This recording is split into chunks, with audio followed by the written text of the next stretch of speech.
ಇನ್ನು ಪ್ರಜ್ವಲ್ ಭಾರತಕ್ಕೆ ವಾಪಸ್ ಆಗ್ತಾ ಇರೋ ವಿಚಾರಕ್ಕೆ ಸಂಬಂಧಪಟ್ಟಂತೆ ಗೃಹ ಸಚಿವ ಪರಮೇಶ್ವರ್ ಅವರು ಕೂಡ ಇವತ್ತು ರಿಯಾಕ್ಟ್ ಮಾಡಿದ್ದಾರೆ.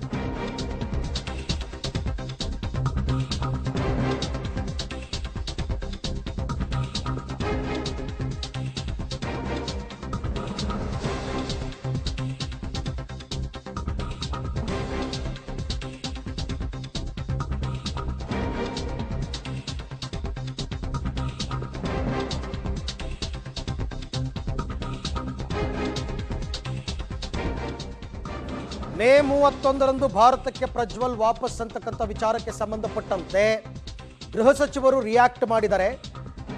ಪ್ರಜ್ವಲ್ ಎಲ್ಲ ಮಾರ್ಗಗಳು ಬಂದಾಗೋಗಿತ್ತು, ಆತನಿಗೆ ಬೇರೆ ದಾರಿನೇ ಇರಲಿಲ್ಲ, ಹಾಗಾಗಿ ವಾಪಸ್ ಬರ್ತಾ ಇದ್ದಾರೆ. ಯಾಕೆಂದರೆ ಸಂಸದ ಸ್ಥಾನ ಕೂಡ ಇನ್ನೇನು ಮುಗಿತಾ ಇರೋದ್ರಿಂದ ವಿಧಿ ಇಲ್ಲದೆ ಬರ್ತಾ ಇದ್ದಾರೆ ಅಂತ ರಿಯಾಕ್ಟ್ ಮಾಡಿದ್ದಾರೆ.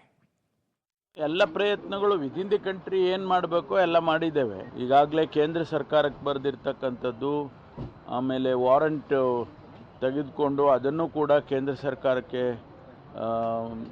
ಮಿನಿಸ್ಟ್ರಿ ಆಫ್ ಹೋಮ್ ಅವ್ರಿಗೆ ತಿಳಿಸಿರೋವಂಥದ್ದು, ಎಕ್ಸ್ಟರ್ನಲ್ ಅಫೇರ್ಸ್ಗೆ ಇದೆಲ್ಲ ಮಾಡಿದ್ದೇವೆ.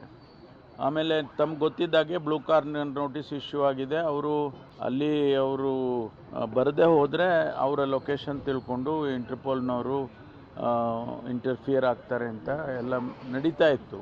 ಈ ಸಂದರ್ಭದಲ್ಲಿ ಅವರು ನಾನು ವಾಪಸ್ ಬರ್ತೇನೆ ಅಂತ ಹೇಳಿ ಏನು ವಿಡಿಯೋ ಮೂಲಕ ತಿಳಿಸಿದ್ದಾರೆ. ಅದು ಭಾಳ ಸೂಕ್ತವಾದದ್ದು. ಏಕೆಂದರೆ ಕಾನೂನನ್ನು ಇದರಿಂದ ತಪ್ಪಿಸ್ಕೊಳ್ಳೋದಕ್ಕೆ ಯಾರಿಂದನೂ ಸಾಧ್ಯ ಇಲ್ಲ. ಅದಕ್ಕಾಗಿ ಅವರು ಈಗ 31ಕ್ಕೆ ಅವರು ಎಕ್ಸ್ಪೈರ್ ಆಗುತ್ತೆ ಅಂತೇನೋ ಹೇಳ್ತಾ ಇದ್ದಾರೆ. ಅವರ ಮೆಂಬರ್ಶಿಪ್ಪು ಚುನಾವಣೆಯಲ್ಲಿ ಸೋತರೆ ಅವ್ರ ಮೆಂಬರ್ಶಿಪ್ಪು ಹೋಗುತ್ತೆ. ಆಟೋಮ್ಯಾಟಿಕ್ಕಾಗಿ ಅವರ ಡಿಪ್ಲೊಮ್ಯಾಟಿಕ್ ಪಾಸ್ಪೋರ್ಟ್ದು ಕೂಡ ಸೀಸ್ ಆಗ್ತದೆ. ಇದೆಲ್ಲ ಅವ್ರು ತಿಳ್ಕೊಂಡು ಬಹುಶಃ ಅವರು ಬರೋದಕ್ಕೆ ಯೋಚನೆ ಮಾಡಿದ್ದಾರೆ ಅಂತ ತಿಳ್ಕೊಳ್ತೀನಿ ನಾನು. ಅವರು ವಿಡಿಯೋದಲ್ಲಿ ಒಂದು ಆರೋಪ ಮಾಡಿದ್ದಾರೆ ಸರ್, ನನ್ನ ವಿರುದ್ಧ ಕಾಂಗ್ರೆಸ್ ಒಂದು ಪಿತೂರಿ ಮಾಡಿತು ಅನ್ನೋಂಥ ಆರೋಪ ಮಾಡಿ. ರಾಹುಲ್ ಗಾಂಧಿ, ಮಲ್ಲಿಕಾರ್ಜುನ್ ಖರ್ಗೆ ಅವರೆಲ್ಲ ಹೇಳಿಕೆಗಳನ್ನ ಕೊಟ್ಟರು, ನಾನು ಐಸೋಲೇಷನ್ಗೆ ಹೋದೆ ಅಂತ ಹೇಳಿದ್ದಾರೆ. ಇರಲಿ, ಅದನ್ನೆಲ್ಲ ನೋಡಿ.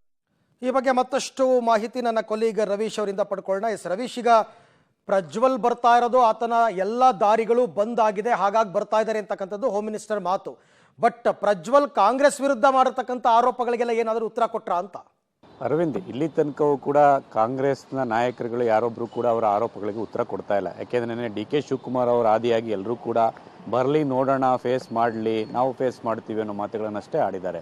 ಹಾಗಾಗಿ ಇವತ್ತು ಗೃಹ ಸಚಿವರಾಗಿರ್ತಕ್ಕಂಥ ಪರಮೇಶ್ವರ್ ಕೂಡ ಅದೇ ಮಾತನ್ನು ಆಡಿರ್ತಕ್ಕಂಥದ್ದು. ಅಂದರೆ ಮೊದಲು SIT ಮುಂದೆ ಬರಲಿ, SIT ಎಲ್ಲವನ್ನೂ ಕೂಡ ಗಮನಿಸುತ್ತೆ ಅನ್ನೋ ಮಾತುಗಳನ್ನು ಹೇಳ್ತಾ ಇದ್ದಾರೆ. ಅಂದರೆ ಇಲ್ಲಿ ತನಕವೂ ಕೂಡ ಪ್ರಜ್ವಲ್ ರೇವಣ್ಣ ತಲೆಮರೆಸ್ಕೊಂಡಿದ್ದಾನೆ, ಎಲ್ಲಿ ಅವನು ಅಂತ ಪ್ರಶ್ನೆ ಮಾಡ್ತಂಥ ಕಾಂಗ್ರೆಸ್ಸಿಗರಿಗೆ ಈಗ ಬರ್ತಾ ಇರತಕ್ಕಂಥ ಹಿನ್ನೆಲೆಯಲ್ಲಿ ಎಲ್ಲ ದಾರಿಗಳು ಕೂಡ ಬಂದಾಗಿತ್ತು. ಆ ಕಾರಣಕ್ಕೋಸ್ಕರವಾಗಿ ಪ್ರಜ್ವಲ್ SIT ಮುಂದೆ ಹಾಜರಾಗಲೇಬೇಕಾದ ಅನಿವಾರ್ಯತೆ ಇದೆ, ಆ ಕಾರಣಕ್ಕೋಸ್ಕರ ಬರ್ತಾ ಇದ್ದಾರೆ ಅನ್ನೋ ಮಾತುಗಳನ್ನು ಕೂಡ ಹೇಳ್ತಾ ಇದ್ದಾರೆ. ಹಾಗಾಗಿ ಸರ್ಕಾರ ಈ ಒಂದು ತನಿಖೆ ವಿಚಾರದಲ್ಲಿ ಹಸ್ತಕ್ಷೇಪ ಮಾಡೋದಿಲ್ಲ ಅಂತ ಸ್ಪಷ್ಟವಾಗಿ ಹೇಳಿದೆ. ಆದರೆ ಕಾಂಗ್ರೆಸ್ನ ನಾಯಕರುಗಳ ಮೇಲೆ, ಯಾಕೆಂದ್ರೆ ಈಗಾಗಲೇ ರಾಹುಲ್ ಗಾಂಧಿ ಅವರ ಹೆಸರನ್ನು ಕೂಡ ಪ್ರಜ್ವಲ್ ರೇವಣ್ಣ ಅವರು ತಮ್ಮ ವಿಡಿಯೋದಲ್ಲಿ ಹೇಳಿರ್ತಕ್ಕಂಥದ್ದು, ಮತ್ತೆ ಕೆಲ ಪಿತೂರಿಯಿಂದ, ರಾಜಕೀಯ ಪಿತೂರಿಯಿಂದಾಗಿ ನನಗೆ ಈಗಾಗಿದೆ ಅಂತಲೂ ಕೂಡ, ಅಂದರೆ ಹಾಸನದ ಕೆಲ ನಾಯಕರ ಹೆಸರನ್ನು ಹೇಳಿದ್ದಾರೆ, ಜೊತೆಗೆ ಸ್ಟೇಟಲ್ಲೂ ಕೂಡ ಅಂದರೆ ರಾಹುಲ್ ಗಾಂಧಿ ಹೆಸರು ಪ್ರಸ್ತಾಪ ಮಾಡಿ ಎಲ್ಲರ ಹೆಸರನ್ನು ಕೂಡ ಹೇಳಿರ್ತಕ್ಕಂಥದ್ದು.